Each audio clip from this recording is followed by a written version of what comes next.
অকল আই বাপে আগ্ৰহে বাট চাই আছে। সমস্ত চৰণে চৰণে আমাৰ শিকিছোঁ। আপোনালোকৰ অভয় চৰণ আমি দুখলে স্পৰ্শ কৰিছোঁ। স্পৰ্শ কৰি মহাপুৰুষৰ মাজেৰে মৎস্য কুৰ্ম নাৰসী ভামুন পৰশুৰাম হৰিৰাম বৰাহ শ্ৰীৰাম বুদ্ধ কল্কি নামে দশয়াকৃতিদ ঈশ্বৰ কৃষ্ণ তজু পাৱে কৰো প্ৰণাম ৰাম তজু পাৱে কৰো প্ৰণাম কৃষ্ণ কৃষ্ণ কৃষ্ণ। বাপমস্ত ইয়াত এতিয়া আলোচনাৰ বিষয় হৈছে ভাৰতীয় বেদান্ত দৰ্শন। বস্তুটো অলপমান জটিল। জটিল মানে জটিলেই, জটিল নহয়, জটিলৰ জটিল। ভাৰতীয় শব্দ ভাৰতৰ বেদান্ত দৰ্শন। ভাৰতীয় বুলিলে ভাৰতীয় যিটো আপোনাৰ সংস্কৃতি, ভাৰতীয় সংস্কৃতি আজিৰ পৰা ৫,০০০ বছৰ আগৰ পুৰণি। ভাৰতীয় যিটো সংস্কৃতি আজিৰ পৰা ৫,০০০ বছৰ আগত ভাৰতবৰ্ষ আছিলে অৰণ্য, ৰাস্তা পদূলি নাই। অ'ত ত'ত মানুহ আছিলে আৰু ঋষিমুনি আছিলে তেতিয়া। ঋষিসকলৰ দেশ আজি ভাৰতবৰ্ষ আছিলে। ইমান মানুহ নাছিলে। আজি যিটো ভাৰতবৰ্ষত মানুহ আছিলে, আজি হেজাৰ হেজাৰ বছৰ আগত ইমান মানুহ নাছিলে। এই ঋষিমুনিসকলে ভাবিলে, ভাৰতৰ ঋষিমুনিসকলে ভাবিলে সূৰ্যটো উদয় হৈছে, সদায় পূব ফালে উদয় হৈছে, পশ্চিম ফালে মাৰা গৈছে। পূব পশ্চিম সিহঁতে বুজিয়েই নাপায়। ৰাতি আহিছে, ৰাতি আকাশত গ্ৰহ তৰা নক্ষত্ৰ ওলায়, চন্দ্ৰ ওলায়, ১৫ দিন ৰাতি হয়, পোহৰ হয়, ১৫ দিন দিন হয়। একো বুজি পোৱা নাই এখন কি হৈছে, ক'ত সোমাইছো সেই পেলাই। মানুহবিলাকে কি হেৰিলে, মানুহবিলাকে ধৰ্মৰ নামত একোৱেই নাজানে, শূন্য, মহাশূন্য ধৰ্মৰ নামত। এই চকুৰে দেখা বাস্তৱ যিখন জগত, গছ গছনি, নদী, চন্দ্ৰ সূৰ্য নক্ষত্ৰ আছে, এইবিলাকে দেখিছে, একো বুজিয়ে পোৱা নাই। কিছুমান ঋষিয়ে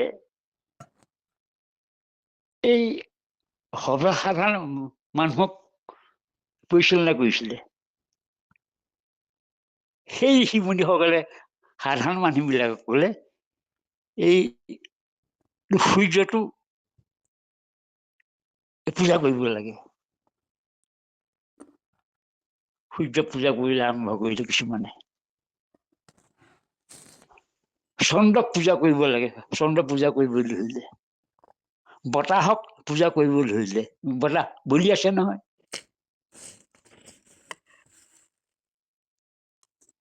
চকুৱে দেখা বাস্তৱ জগতখনক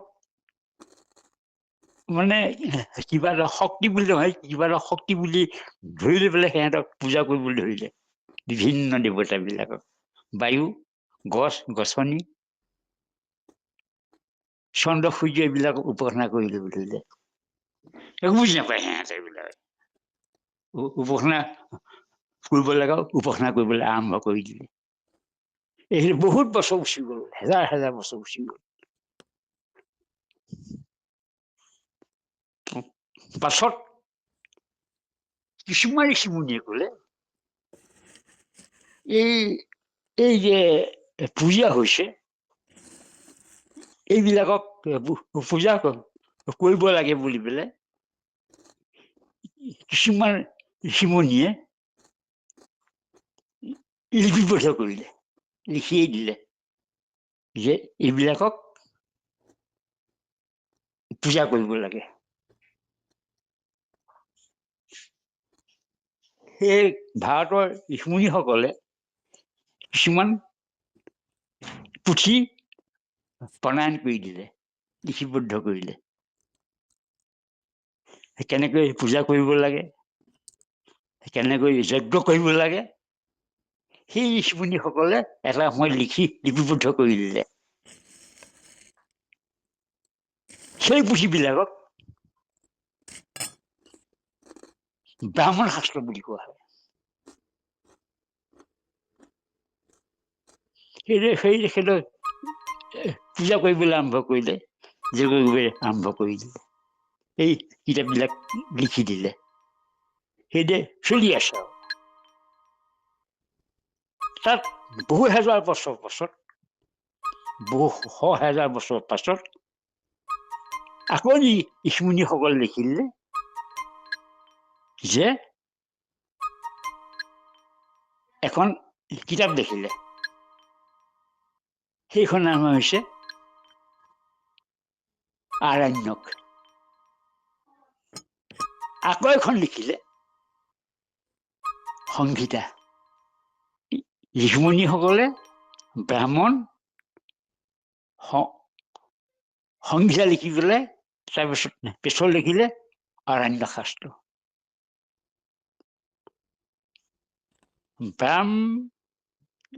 যজ্ঞক একেলগে কৰিব লাগে, তাৰ নীতি নিয়মবিলাক লিখি দিলে। পূজা কেনেকৈ কৰিব লাগে তাৰ নীতি নিয়মবিলাক লিখি দিলে। তাৰপিছত বহু হেজাৰ বছৰৰ পাছত,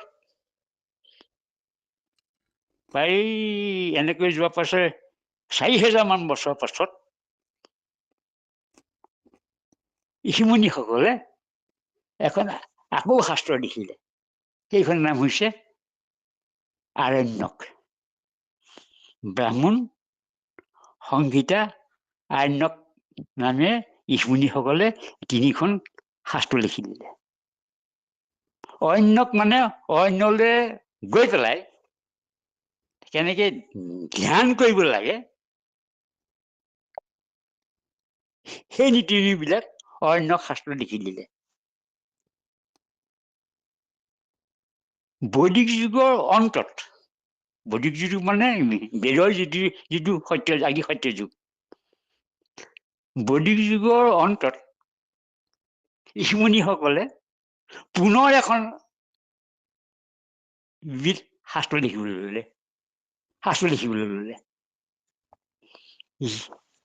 যিবিলাক বৈদিক যুগৰ অন্তত দেখাৰ কাৰণে বৈদিক যুগটো হৈছে আদি সত্য যুগটো হৈছে 17,94,000 বছৰ আদি সত্য যুগৰ বছৰ। এই সত্য যুগৰ শেষত, বৈদিক যুগৰ শেষত শাস্ত্ৰ এখন এইখিনি দিলে, যিবিলাক শাস্ত্ৰ আপোনাৰ উপনিষদ বুলি কোৱা হয়। এই উপনিষদ বিলাকৰ ভিতৰত 108খন উপনিষদ লিখি দিলে। বৈদিক যুগৰ শেষত এইবিলাক উপনিষদ লেখাৰ কাৰণে এইবিলাকক বেদান্ত শাস্ত্ৰ বুলি কয়। বেদৰ অন্তত দেখাৰ কাৰণে বৈদিক যুগৰ বেদান্ত 8খন উপনিষদ, 8খন লিখি দিলে। আপোনাৰ এই 8খন উপনিষদৰ ভিতৰত 18খন উপনিষদ শ্ৰেষ্ঠ বুলি আজি আধুনিক যিসকল আমাৰ ভাৰতীয় পণ্ডিত সেইসকলে অনুমান কৰিছে। ইয়াৰ ভিতৰত লেখতবিয়া হৈছে বৃহদাৰণ্যক উপনিষদ, চান্দিগ্য উপনিষদ, ঐতৰেয় উপনিষদ, তৈতৰীয় উপনিষদ, ইশু উপনিষদ, কেন উপনিষদ, কঠ উপনিষদ, প্ৰশ্ন উপনিষদ, মণ্ডক উপনিষদ, মাণ্ডিক্য উপনিষদ, শ্বেতা উপনিষদ, কৈশিকি উপনিষদ, মতীয় উপনিষদ গাইবে 18খন উপনিষদ ঋষিমুনিসকলে কৈছিল, যিবিলাক এইবিলাকত ব্ৰহ্মৰ বিষয়ে লিখিলে। ব্ৰহ্ম কি বস্তু নাজানে।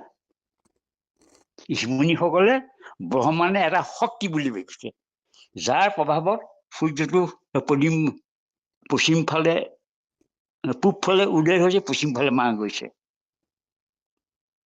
যিটো শক্তিৰ প্ৰভাৱত বতাহ বলি আছে, যিটো শক্তিৰ প্ৰভাৱত গ্ৰহ তৰা নক্ষত্ৰ নিজ কক্ষপথত ঘূৰি আছে, সদায় ঘূৰি আছে, দেখি আছে।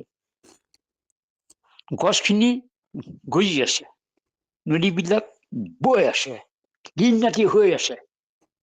ভাবিলে কোনোবা এজন শ্ৰেষ্ঠ শক্তি এটা ইয়াৰ ভিতৰত অন্তৰ্নিহিত হৈ আছে।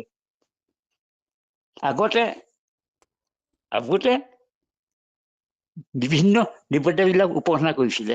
বায়ু, চন্দ্ৰ, সূৰ্য, বায়ু, বৰুণ এইবিলাক উপাসনা কৰিছে, অন্য দেৱতাবিলাকৰ। সেইটো এৰিলে প্ৰথমতে, আদিতে। পাছত এজনক ধৰি ললে, সেইজনে ব্ৰহ্ম। এই ব্ৰহ্ম কি বস্তু কোনো জানে, কিবা এটা শক্তি বুলি ধৰি, শক্তি সেইটো শক্তি বুলি ধৰি দিলে। এই শক্তিটো কি এইটো কোনো নাজানে সেই সময়ত। এনেই আদি সত্যৰ যুগত এইটো লিখিলে, যিবিলাক বেদান্ত দৰ্শন বুলি কয়। এতিয়া পাছৰ যিসকল সাহিত্যিক ভাৰতবৰ্ষৰ বা অসমৰ, দৰ্শন বুলি কয়, বেদান্ত দৰ্শন বুলি কয়। দৰ্শন মানে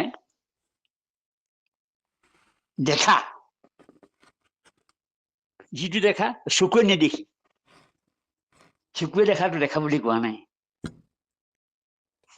দৰ্শন হৈছে কি? জ্ঞানে ঢুকি পোৱা, জ্ঞানে দেখি।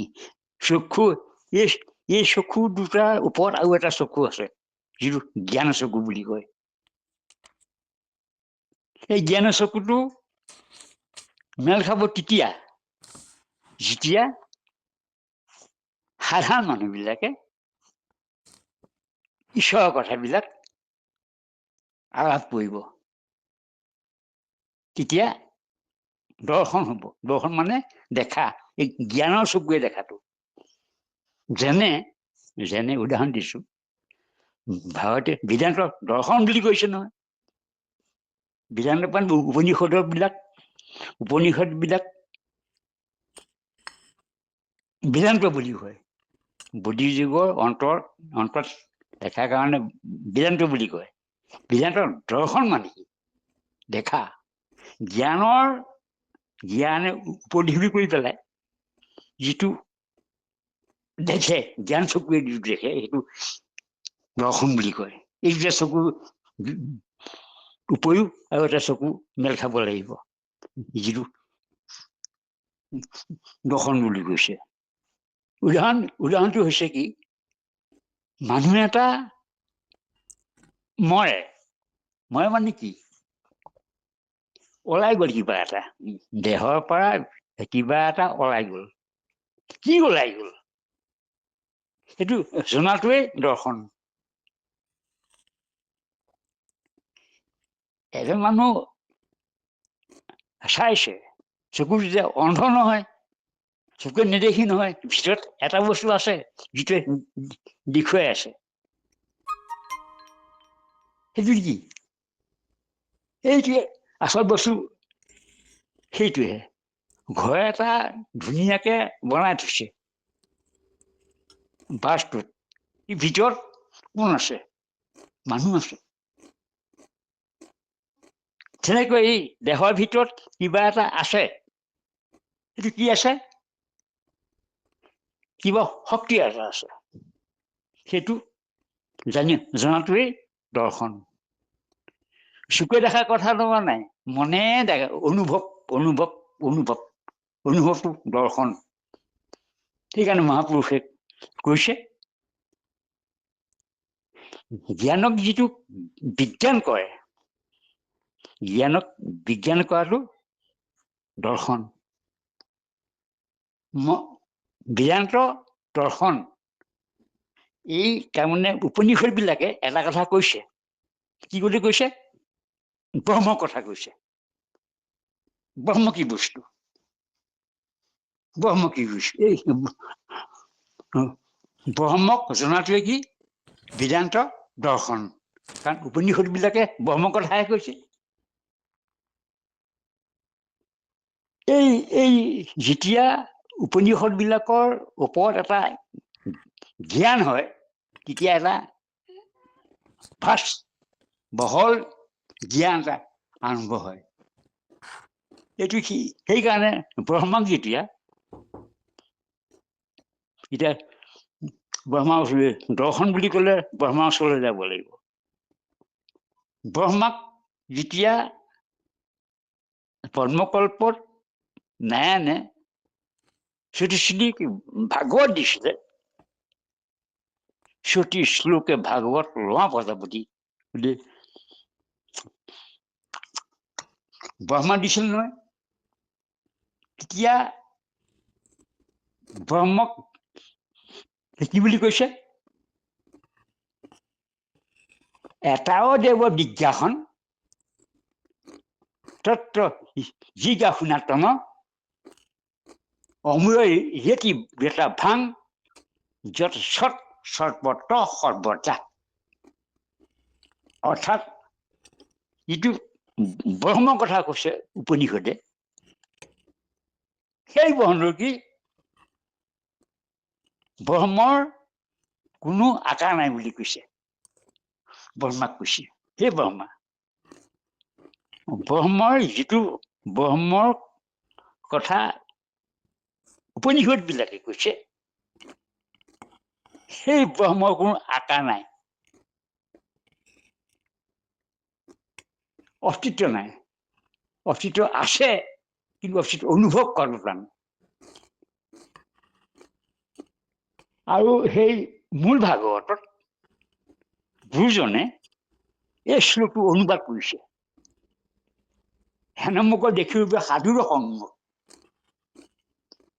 জ্ঞান বিজ্ঞান কেবে হৈ বেকত, শ্ৰৱণ কীৰ্তন আৰু ৰহস্য ভগতি আকেশ কৰিব বিবেক সম্পত্তি।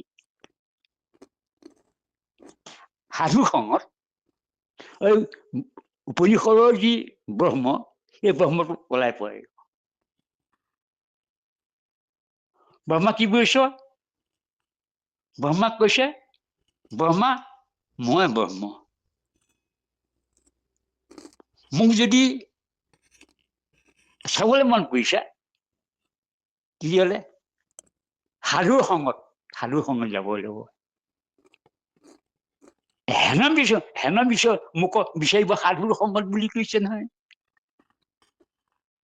ব্ৰহ্মৰ ৰূপ নাই, নিৰাকাৰ। কিন্তু সেই ব্ৰহ্মই কি বুলি কৈছে?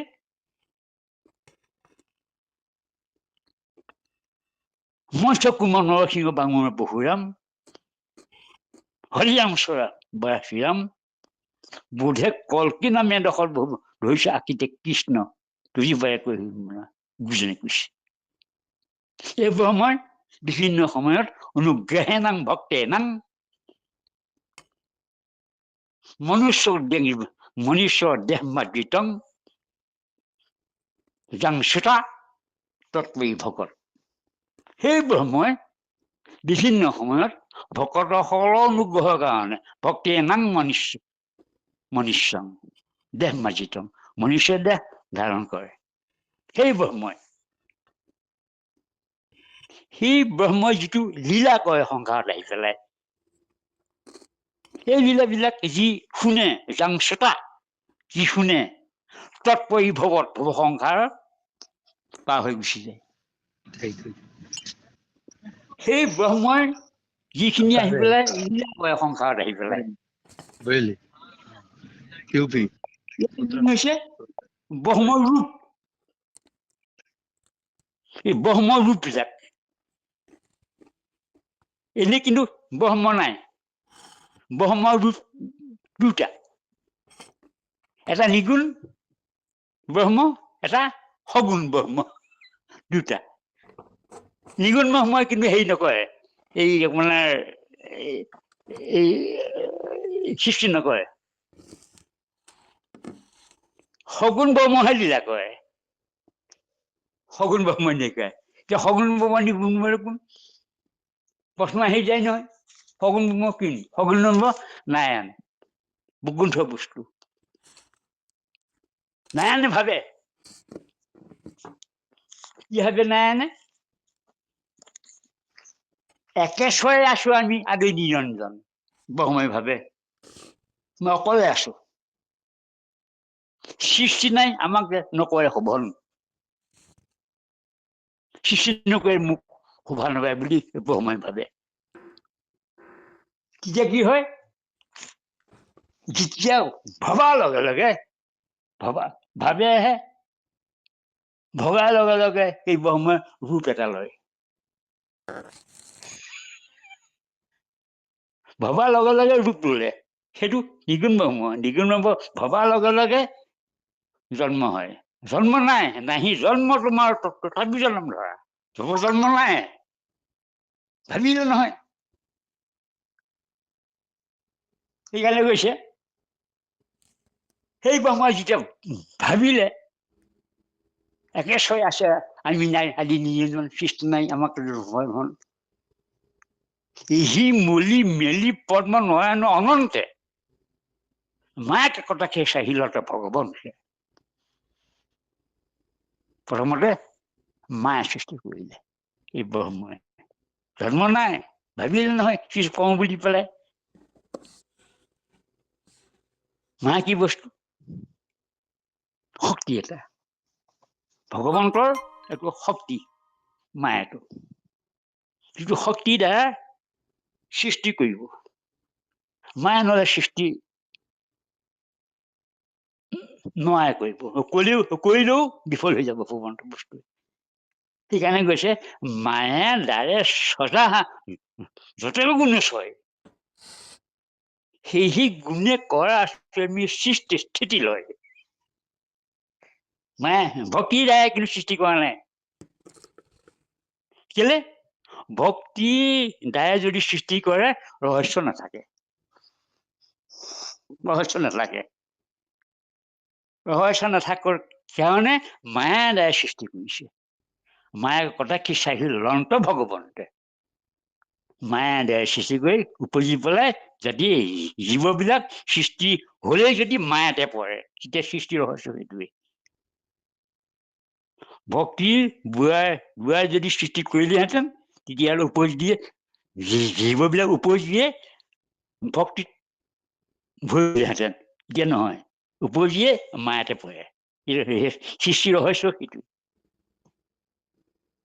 এতিয়া কি কৰিলে ব্ৰহ্মাক কলে ব্ৰহ্মা তেতিয়া কি কৰিলে ব্ৰহ্মা বিষ্ণু শিৱ তিনিজন সৃষ্টি কৰিলে ব্ৰহ্মা সৃষ্টি কৰিলে ব্ৰহ্মা কলে তুমি সৃষ্টি কৰা ব্ৰহ্মা সৃষ্টি কৰিলে জীৱ ৰচন কৰে জগতৰ সৃষ্টি কৰিলে অকল ব্ৰহ্মাই প্ৰভুক স্তুতি কৰিলে প্ৰভু সৃষ্টি নকৰে সৃষ্টি কৰিবলৈ সৃষ্টি কৰিলো ৰচন নকৰে জ্বৰ চব জ্বৰ হৈ গল সৃষ্টিৰ ৰহস্য সেইটোৱেই,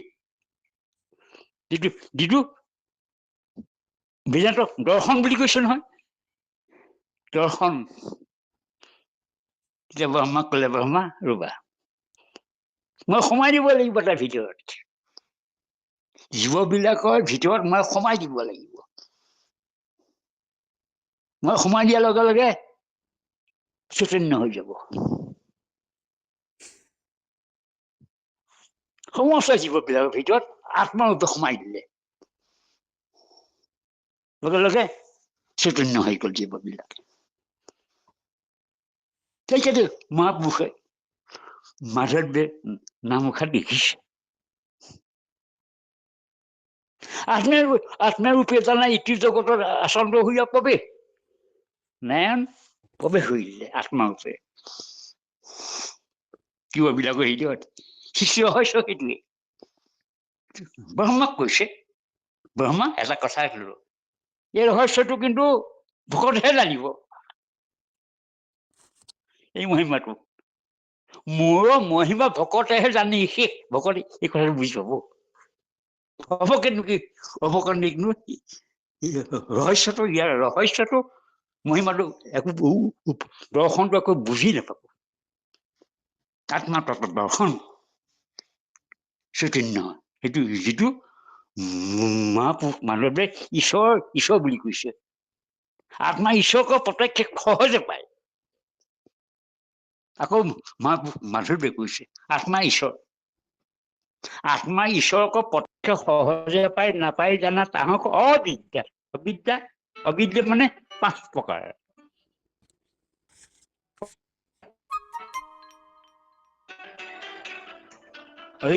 অবিদ্যা 5 প্ৰকাৰ। তম, মোহ, মহামোহ, তমিশ্চ, অৰ্ধতমিশ্চ। এই 5 প্ৰকাৰ অবিদ্যা বুলি কয়। এই 5 প্ৰকাৰ কথা ক'লে দীঘল হৈ যাবগৈ।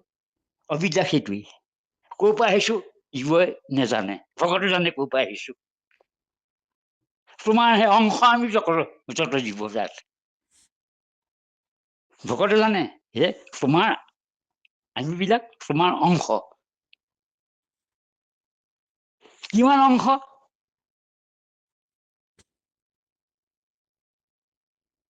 এডাল চুলিৰ আগ, এডাল চুলিৰ আগ 100 ভাগ কৰক। 100 ভাগ কৰিলে কি হ'বগে? অস্তিত্বই নাথাকে। সেইটোৱে আত্মা।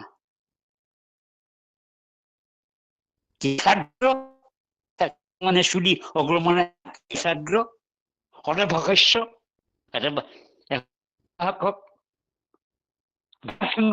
সেইটোৱে আত্মা। সবিজ্ঞ স্বামীস্তেয় কল্পতে। এইটো ঈশ্বৰৰ অংশ। তোমাৰ সেই অংশ আমি যত অংশ। এডাল চুলিয়াৰ আগত চকুৱে নেদেখি, অসম্ভৱ চকুৱে দেখাটো। দ্ৰবিড়খন জন্তুও নেদেখে, অনুমূৰ্খন জন্তুও নেদেখে ইটো বস্তু। সেইকাৰণে মহাপুৰুষ মাধৱদেৱে নামঘোষাত কৈছে এইটো বস্তু চকুৱে নেদেখি, কল্পনাতীত। কেৱল মাত্ৰ অনুভৱ কৰিবলৈ কৈছে আমাক আত্মাটো। ঈশ্বৰ আছো বুলি ক'লে কেৱল মাত্ৰ অনুভৱ কৰক আপোনালোকে। কিন্তু চকুৱে দেখা বস্তু নহয়। স্বৰূপ সুখৰ সাগৰৰ দিব ঈশ্বৰ। তো আছে আত্মা, ঈশ্বৰ সমস্ত আছে। এইটোৱে কি আমাৰ জীৱ। বৰগীতত কৈছে জীৱ অংশে তুমি প্ৰৱেশিলা গাৱে গাৱে।